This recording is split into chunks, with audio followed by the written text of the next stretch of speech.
Hey y'all, welcome back to episode 2. We're super excited. We're gonna play a game today. Let's get deep. And we're also gonna talk about our little discussion, the Naked Marriage book that we talked about on episode 1 with Dave and Ashley Willis. We've been going through. We like this one. We really like this book. So we're gonna talk about the things that we talked about today and we discussed this morning. We're going to touch on that a little bit too. But we are just going to do a few of these cards because it's going to be fun. Are you ready? I'm ready. So what we're going to do is pick a card. This is going to be an example so we can make sure that we each understand the rules too. In what ways are you similar to your father? So we should have did this one first actually. So I'm going to write down the ways that I feel like Isaac is similar to his father, and he would write down the ways that I am similar to my father, as in just being perfect, you know? So that's what this would be. Okay? All right. So we got to skip this one, sadly, but it would have been a good one to do. Because I always tell him all the time, you were literally just like your father. Okay. All right. You ready? What is something you need advice on right now?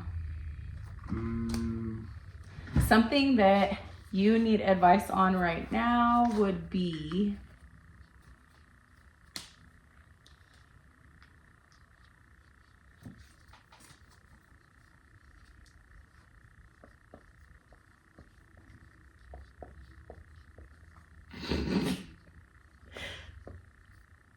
Wait, are you being serious or not too serious? Why are you not being serious? I mean, yeah, I am, but I'm being serious.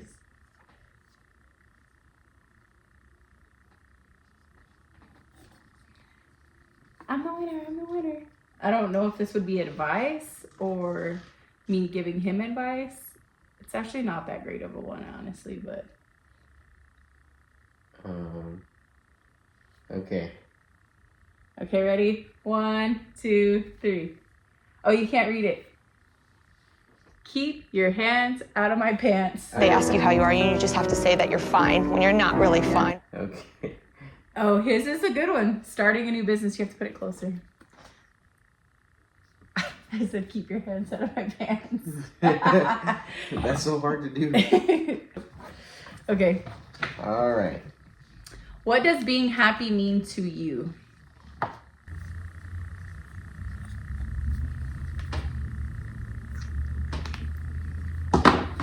I keep peeking. Okay. Okay. Ready? 1, 2, 3. Spending time alone with me. Okay, mine's being at home with the kids and knowing that everyone's good. Nice. Spending time alone with me, that's what makes you happy, right? Yeah, I like when we have time alone or we go on a date or go somewhere. Yeah. Which we haven't actually, we're like real big on like trying to go out and date and stuff. And we haven't been out on a date by ourselves since we went with Jason and Cassandra, which has been like, and even then we weren't alone. January, so that's been a while. So we're slacking in that department, but we're also busy with the kids and T-ball started. Okay, you ready? You want to read the next one? Yeah, sure. Would you add 1 year of your life if it meant taking away 1 year of the life of someone selected at random? Would it matter if you were told who? No. Wait. No. I feel like this one you can just answer out loud. Yeah. I want to add a year to my own life. I don't think I would add 1 year either. A year is not that, you're not getting that much time, and to take it away from someone, I feel like it's kind of selfish, so. And I feel like. And if I did say yes, I wouldn't want to know who it is. I wouldn't say yes. I want to do that. I wouldn't say yes either, but it says. If you did, you wouldn't want to know. Would you know who? Yeah, would you want to know who? No. No.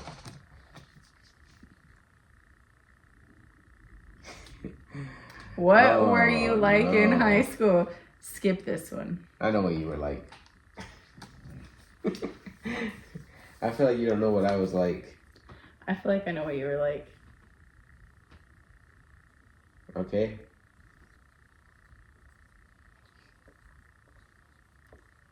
Quit looking. Oh, sorry. We're not writing big enough. We need bigger boards. Okay. Ready? 1, 2, 3. Workout guy.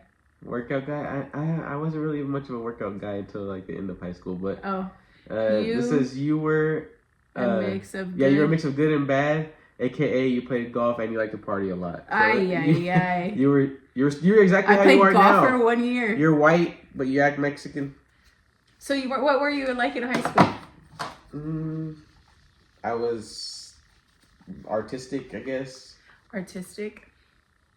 You know, I think my biggest thing about high school is sometimes I wish I could go back and be a better friend. But other than that, I feel like you live and you learn, and it's part of the experience of growing up and adulting and realizing your choices create you and make you into the person you are today. I feel like I wish I could go back to high school. The only thing I would want to change about high school is I wish I would have stayed single during high school. Yeah, same. Like if I would have been single during high school, everything else I would keep everything else exactly the same. Right. What is a moment you get nostalgic about and why? A moment that you get nostalgic about. I feel like for me it's like smells. Like the smell of fresh rain. I don't know why. It like always takes me back to like being younger, or like smelling sawdust is real nostalgic for me. Or like him, whenever he actually built this fireplace, he was cutting the wood to frame it in. And it was nostalgic because it just immediately takes me back to like smelling my dad and my grandpa from them building houses. So I feel like that's nostalgic to me. I feel like mine is music. Like I can think about like if I hear Spanish music or music like that, I think about being in Denver City with all my cousins and running around. Asleep on the chairs during the quinceañera? Yeah, just I think about just being at different family parties and everybody getting together, and it just brings back a lot of memories. Who knows the most about you? You. Yeah, I feel like you know stuff that I've never even spoken to anybody at all. That's what I said last time, and you... I know. But really, you do. If you could script your basic plot for the dream that you will have tonight, what would it be? The triple X rated version or the real version? The podcast version. Like the superhero guy? Yeah, but this is if you could script the basic plot for a dream you might have. I feel like mine is like dreams I have in real life. Like there's things that are kind of in motion right now that we are in the beginning stages of doing, and I feel like it would just be to see that play out in my dream. Really, it's like literally the basic saying of making your dreams into reality, because that's been a dream of ours for a few years. So that's my answer. I feel like mine would be like something dumb, like being able to like fly, or I guess because I play Call of Duty before I go to sleep, but sometimes I dream like I'm like doing military stuff. And you do? Yeah, so I don't know. Oh, this is a good one because Do you think a parent should be strict, easygoing, or a little bit of both, and why? So, you want to go ahead? Yeah. I feel like this question is good because people actually ask us our opinion on, I always say my kids are not grown yet. I'm not in the stage of like where you have to make huge, difficult decisions with your kids, especially as teenagers. So I really don't know, but I know that growing up, my parents, even if they watch this, they're going to kind of say like they weren't strict, but they didn't really, it was kind of just like, no, you're not going to do this. No, you're not going to go to that party. No, you're not going to go out. No. And we learned about sex like through church, and that was kind of like the basic of it, really the basic knowledge that we had of it. And I think that we together, raising was different. Yeah, my parents were like, they were strict to a point, but they really wanted us to let them know when we were doing something. Like they were very open and very honest about a lot of stuff. Like they would tell us about sex, they would tell us about partying, they tell us about drugs. I remember my parents even bring up like one time that I called my dad to come pick me up because I was drunk at a party and I didn't want to take my car, so I called him and he came and picked me up, and he was super cool about it. Like he just picked me up and drove me home, and I think they told me they were happy that I called them. Like it wasn't, they knew we were going to be doing it, so they would rather know about it, kind of thing. And I think that both of those both of our lives growing up, we are kind of like meshing them together, which obviously that's what you're supposed to do whenever you get married. But we really are trying to like meet in the middle with raising our kids, especially with Zayden right now, since he is officially a teenager. We're trying to meet in the middle. And I think the best and one of the most important things that we have, which is one of the most important things in marriage too, is having that open communication with him and making sure that he understands like, hey, you can come talk to us. Like, we've been there, we've done that. Making sure that he feels safe instead of like he's going to get in trouble about things. Right. So I feel like we try to really just meet in the middle whenever it comes to parenting. I feel like, yeah, that goes back to kind of what we said in the first episode. Like, you have to have open communication, not only in it. Like, I know it was focused mainly on like marriage, but in all relationships, if you can open up a way to communicate with your kids, then they're gonna let you know everything that's happening to them. There's times that Zayden will tell Sarah stuff that you wouldn't think a kid would even like admit or like want to say, you know. And so it says, do you think parents should be strict or easygoing or a little bit of both? Which obviously I feel like the right answer, if there is a right answer, it would be a little bit of both, because one, we're big on not putting our kids in situations that we know they do not need to be in. So if they can't go to someone's house, we don't allow them to go there. If that person, you know, if we know that their families are up to no good, which is fine, that's the way they choose to live their lives. But we can control what we allow our kids to be involved in and what they can attend. So we try to really be headstrong on that, and we try not to sway on the things that we allow them to do. Even sometimes we do, you know, birthday parties, we might like, okay, you can go for a little bit, but you're not spending the night, you know, things like that. I feel like that's true. We do that a lot. I feel like it's whenever we get into situations that are kind of uncomfortable, that we see how shelters our kids really are. Like, yeah, we get into something starts happening and our kids start like, I would say freaking out, but you can tell that they're not used to it. Yeah, they're not used to it. So that was a good one. What's one thing you wish they taught in school?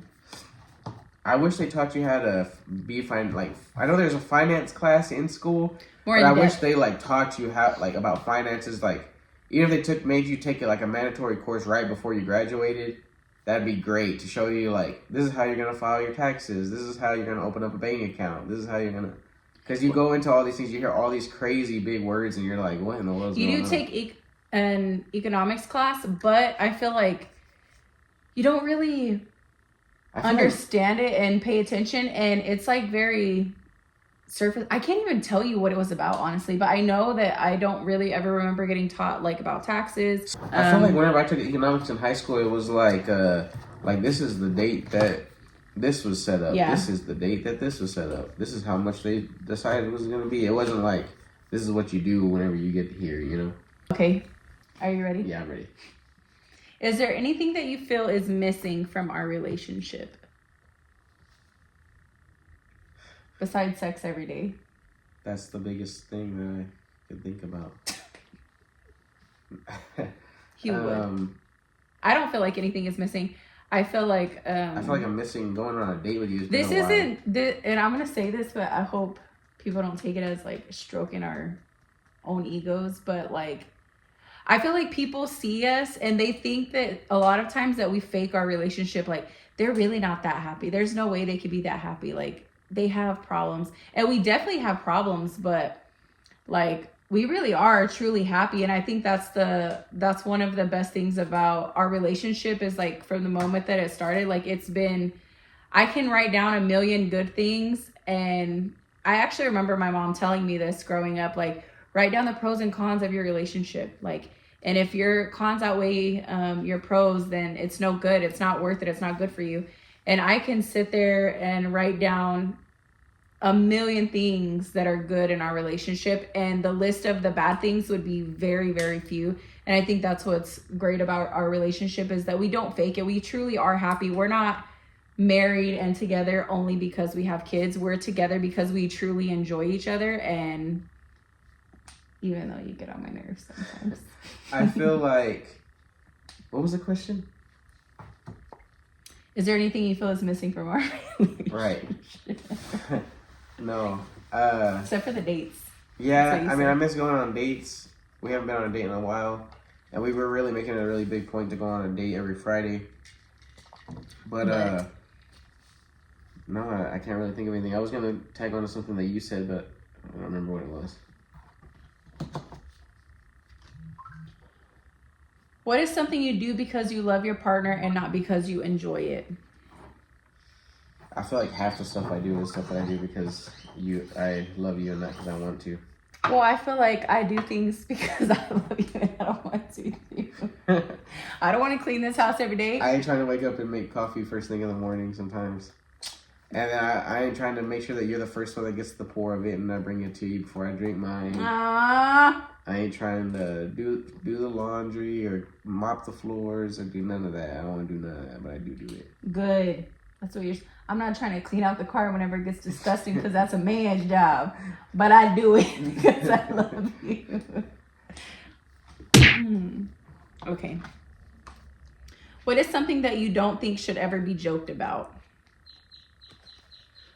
I don't think that you should be able to joke about your spouse in front of other people. Like I feel like if you want to take a little cheap shot here and there here at the house and you want to like call each other goofy and stuff and you want to laugh about it. But I think once you're in public and whenever you're in public and people are like for real clowning on you and you join in, that's like... I feel like it depends on the seriousness of it. But this goes back to being at the barbershop. Sometimes we make jokes and sometimes like I'll say something kind of like snippy to him and he'll be like say something back to me. But it really isn't fun. It's not serious. But there has been a couple times that like I get my feelings hurt. He's like, hey, I don't appreciate that, like, or don't say that. So then we know that like, hey, we don't do it again.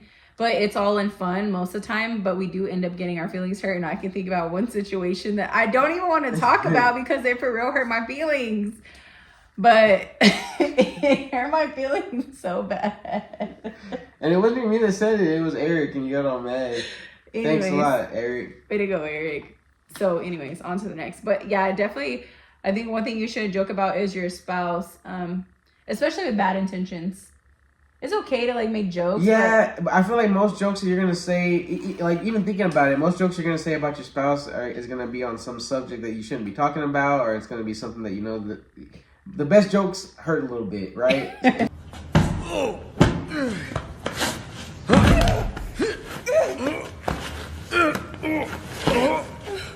Just in general. So I think you're kind of treading some murky water there, you know.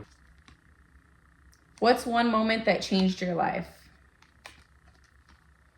One moment that changed my life. One moment that changed my life, I was probably like 22. Or was I 23?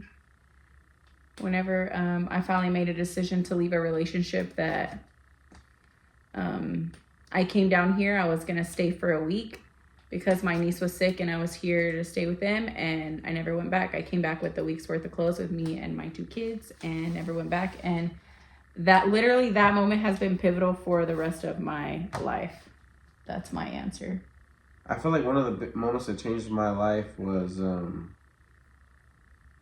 finally making a decision to open up the barbershop. Like I feel like whenever we opened up the barbershop, that was like a big decision. It was so risky. I was so scared. Everyone was telling me like, you can't have a business here in Littlefield. It's not gonna last. Like people from my old job, I'm saying this in hopes of like maybe they're gonna see it one day and watch this video and see that.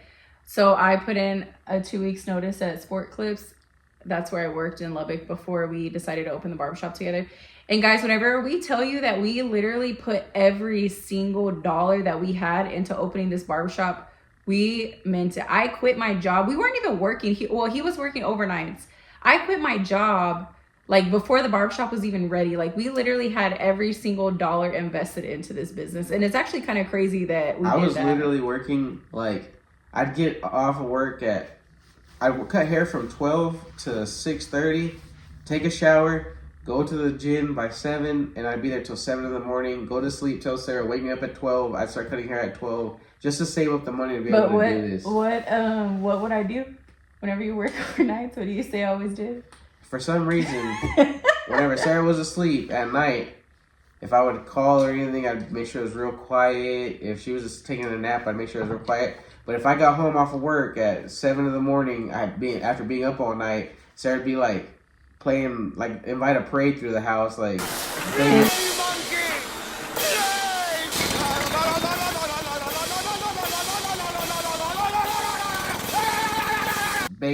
bummed, hammering stuff into the wall. I'm like, why are you doing all this like right now?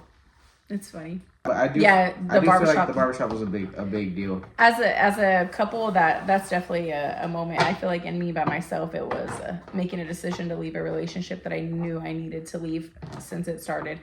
Back to the barbershop thing real quick.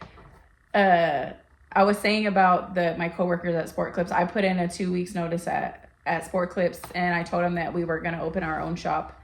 And they told me, good luck, we'll see you in 3 months, you're going to come back. And here we are. Next month is going to be 7 years. And we have never, and I pride myself on saying this because it's not very common, but we have never, ever had to have another job outside of our barbershop. It has been able to provide for us financially, for our kids, through surgeries, death, heartache, trials and tribulations, has provided for us tenfold more than we deserve. And that's obviously thank you to everybody that comes and supports us. I always tell them, I wish I could just get a microphone and just like say the blood, sweat, and tears that we have put into our business without people knowing, you know, like the hours that we would literally sit there when we first opened without anybody coming in. I get so passionate about it. But anyways, that's not part of the question.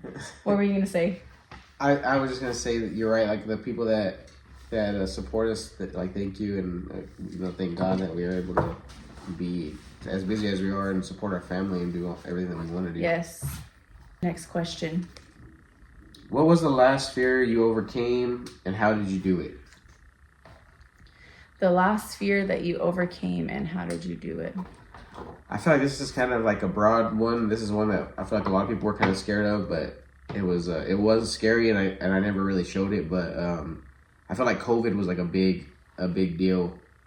I feel like of course, as barbershops, we weren't able to be open all the time. We had to close down for 2 months. And just having that like uncertainty of what was going to happen and how long we were going to have to be closed, and it ended up only being 2 months, but it felt like forever. It felt very scary. Having to it was homeschool very our kids. scared. Ay. All of it was scary. I know one. What? Your dad. Yeah, I feel like I'm thinking like all medical. Like my dad, Hazel, we had to get a lymph node tested for Hazel to see if she had non-Hodgkin's. Lucy's spina bifida surgery, and like just there's like so many things I could think of, and it's so crazy because I always say that like we prayed through it. I remember when my dad was in his coma and it was still uncertain like if he was gonna even live or die, and I remember just like praying and just like singing and praying, and it's the Pour Out Your Praise song. Even whenever you sing it in church, it still makes me emotional because there's a verse there and it says it's your breath in our lungs. And like, I remember just singing that song and just like telling God, like, fill my dad's lungs with your breath. Like, just please, like, bring him back to us. We're not ready for this. We weren't ready for this. Like, we're not ready, you know? And we prayed through that. That's the only way that we got through it. So, I mean, that was my fear. And now that we've gone through that, I feel like that I'm more mature in a sense of understanding like, hey, one day our parents are going to die. And that's something that we do talk about. They're going to die before us. That's the way that it should be. And I think having a sense and knowing without a shadow of a doubt that one day we will be in heaven with our loved ones, that's something that brings me peace, that I understand more now than I did whenever my dad's surgery and stuff failed. So that's one of my biggest fears that I got over, and I would say that I prayed through it. But anyways, so if you could change one thing about your childhood, what would you change and why? Ooh. Are you going to get deep on this one?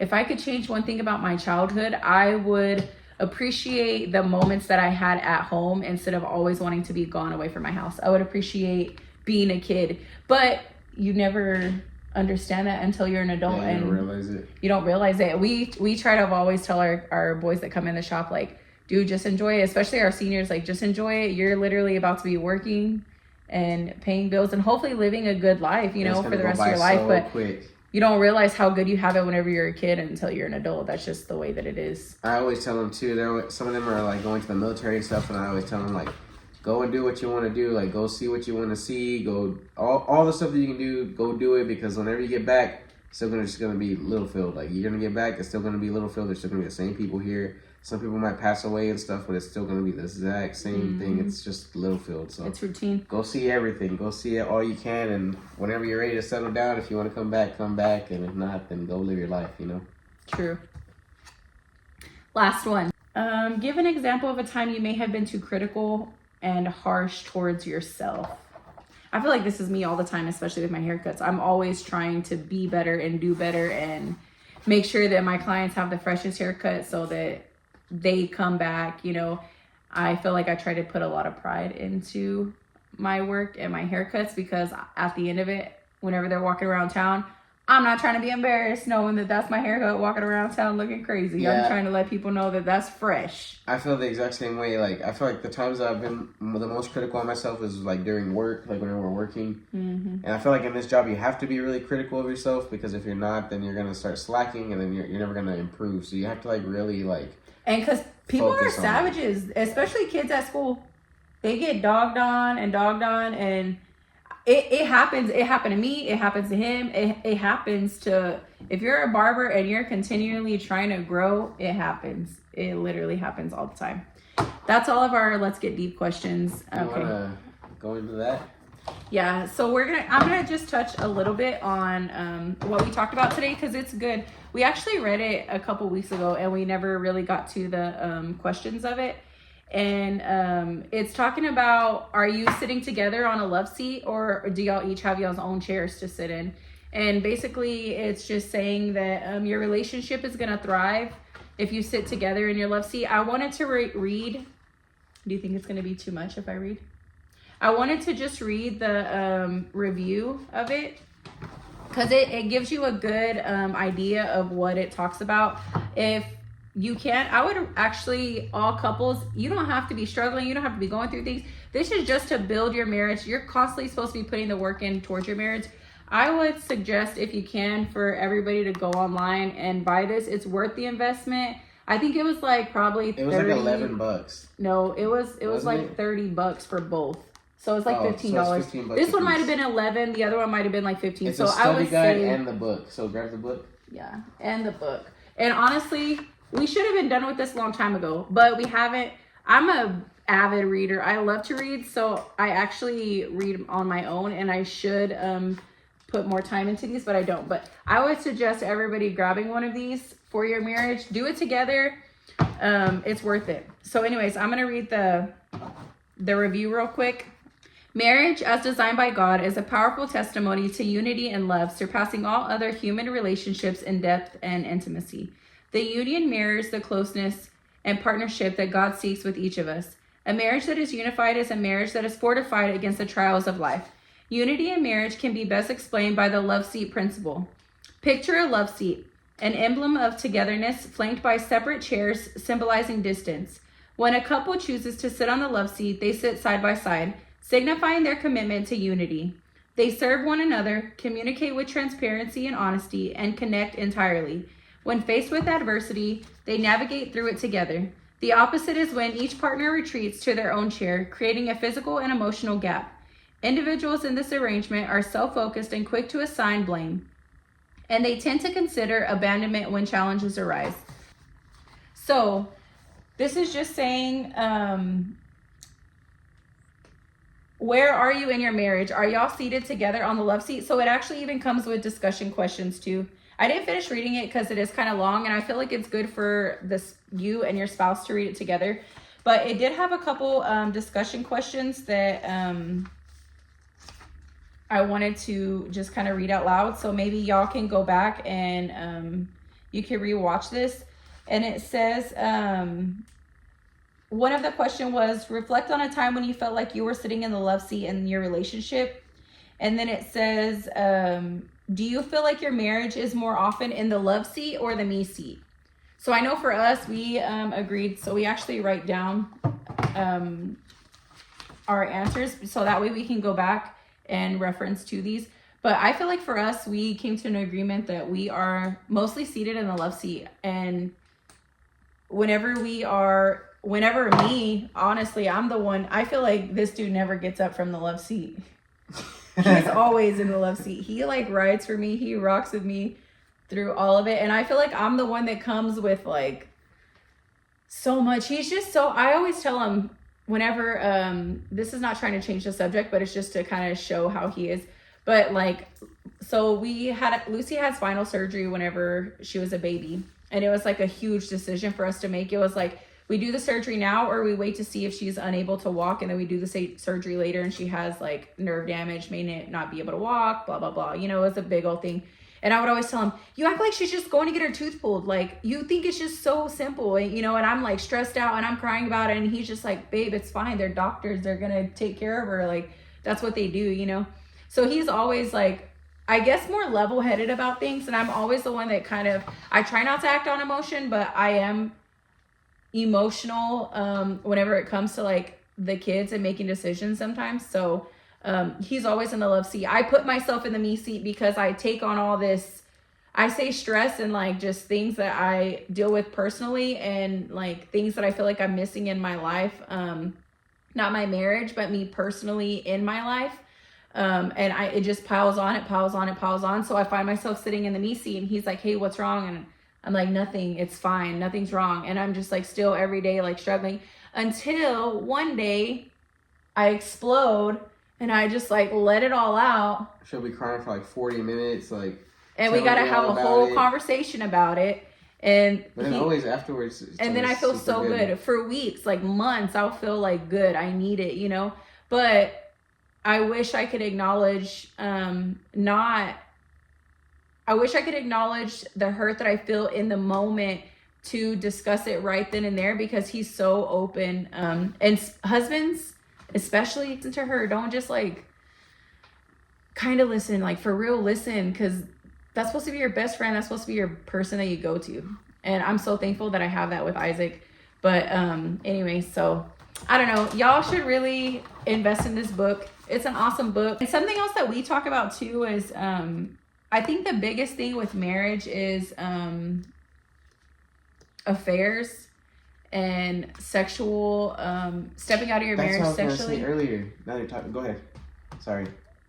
Stepping out of your marriage sexually. Isaac and I came to an agreement that doesn't have to be an issue in every marriage. That's what we hear a lot of. A lot of people are intimidated, or not intimidated, but like, oh, well, I'm scared because supposedly that's what happens. It's like the boogeyman, like waiting around the corner for your marriage. And that's not true. That's literally not true. Your spouse does not have to go lay in bed for there to be an issue in your marriage. We have issues in our marriage that we literally have to work on constantly. I mean, we're constantly working on things, but it's not because he went out and cheated or I went out and cheated. It's other things. There's other real life problems.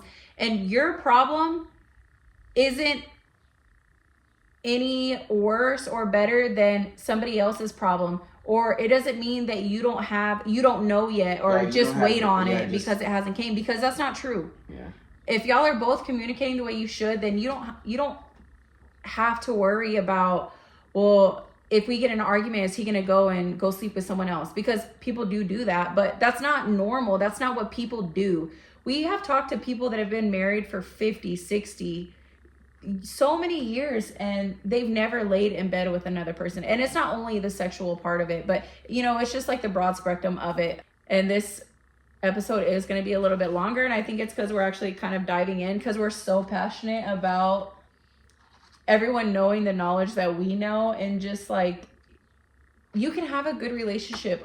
We love spending time with each other. We love Mondays because our kids are gone and we get to be alone and we get to go to Lubbock and spend the day together, even though some Mondays we're mad at each other, but by the time we're driving home, like, we had a good day. I don't know, y'all. We hope that y'all like this episode. Anything else? Say something. Just all I would say is, if you feel some way, if you want to start somewhere, the first place I would start is by praying for your spouse. Pray on it. Think about it. Let them know how you feel. And pray together. Pray out loud together. Sometimes it's uncomfortable, but as an adult, I have rededicated my life, actually, because I didn't live the life of a Christian. And that's the best thing about being a Christian is forgiveness and grace. And even though we don't deserve it, like, Jesus still died on the cross for us. Like, he still knew. Our relationship now that we go to church and we're actually, in our faith, and we try to do our quiet time as often as we can and pray and just really be aware and have discernment of the choices that we make. We treat each other with more respect than we did before we even got involved in church. We've been going probably almost 2 years. Don't you think? About Around 2 there, years. maybe a year and a half. Something like that. Faithfully all the time. We hardly ever miss. And so I see a big difference in, we were never disrespectful to each other, but I feel like you just have more grace for your spouse.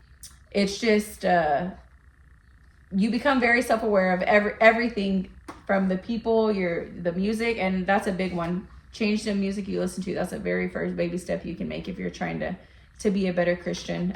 Anyways, I don't know, y'all. We hope that y'all like this. Invest in your marriage. It's the best thing that we could do. But I think one of the most important relationships is finding a relationship with Jesus and becoming a Christian, because if you can do that and you're true about it and you really have conviction in your heart, and it'll change your life. It really will. I know that people hate to hear that sometimes, but it's so true. Just remember to keep your eyes focused on God and on each other, and your marriage will survive. It'll thrive. It'll be great. You'll be more than just married. You'll have your best friend with you always. Agree? I agree. All right, guys. I guess we'll see y'all later. See y'all on the next one. Bye. Bye.